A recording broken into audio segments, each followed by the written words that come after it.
Hey there! Today, let's make a mango shake with the Yayang's version. Ta-da! So first, atong sliceon ang mangga para makita nato kung unsay daot ug unsay dili. So ang daot atong ilabay, and then ang mga guwaparay ato ang mapahimuslan. And then after nato nahiwa ang mangga, ibutang na dayon nato sa blender para i-blend na siya.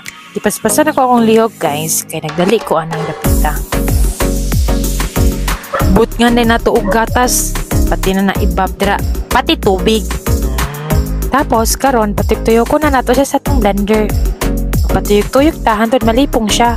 Dilawan din nato kung tama ra ba. Tadan!